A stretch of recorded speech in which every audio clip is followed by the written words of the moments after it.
Regardez le mot teshuva. Teshuva, ça veut dire tashuv. Et je traduirai pas ce mot comme beaucoup le traduire par la pénitence. Non, non, non. Teshuva, ça veut dire tashuv. Et reviens vers Hachem, vers ton essence. Comment on fait la teshuva? Par le jeûne. Le jeûne de ne pas manger, ou bien le jeûne de la parole. Comment on dit jeûne en hébreu?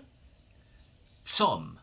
Tzom, ça s'écrit de 3 lettres. Un tzadé, un vav et un mem sophite. Ces 3 lettres ont pour valeur numérique 90 plus 6 plus 40 qui fait 136. Vous retenez?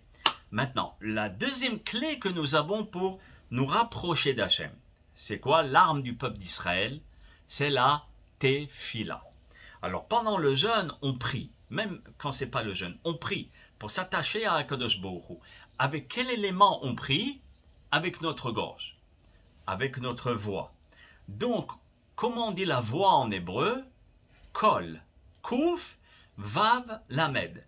Et on remarque que Kouf c'est 100, Vav c'est 6 et Lamed c'est 30. Encore une fois, on tombe sur la valeur numérique 136.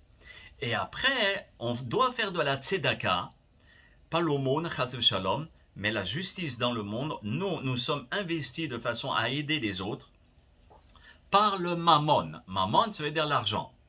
Et mammon, c'est même vav nun, 40 plus 40 plus 6 plus 50. Encore une fois, c'est 136. On remarque que ces 3 mots, qui sont nos 3 clés, ont un dénominateur commun. C'est que ces 3 clés nous mènent à la teshuva, au retour vers Akadosh Baruch Hu. Voyez? Et c'est ça qui va nous permettre de conscientiser les erreurs que nous faisons. Nous, à notre portée, pas seulement nos ancêtres ou le temple, etc. Nous, qu'est-ce qu'on fait de bien et qu'est-ce qu'on fait de pas bien? Et de faire une rétrospection ce jour-là par rapport à notre conduite. Et souvent, les instigateurs de nos propres malheurs, on avait dit que c'était notre conduite. C'est notre conduite parfois, ou nos décisions, comme on a expliqué dans les 2 cours de la semaine dernière, de la semaine d'avant, sur la répercussion de l'acte. On observe que parfois c'est notre conduite qui amène le bonheur ou le contraire, chas v'chalela. Donc ça veut dire si on fait attention et on a un jour comme 17 Tammuz ou bien le Tisha B'Av, etc., où on va réfléchir sur notre conduite. Qu'est-ce qu'on fait de mal, qu'est-ce qu'on fait de bien, et on fait le bilan. À ce moment-là, on peut passer de l'avant. À ce moment-là, comme dit le Hadmour de Slonim, tu rencontres la douleur et tu te construis. Et non pas incriminer constamment à Akadosh Baruch Hu.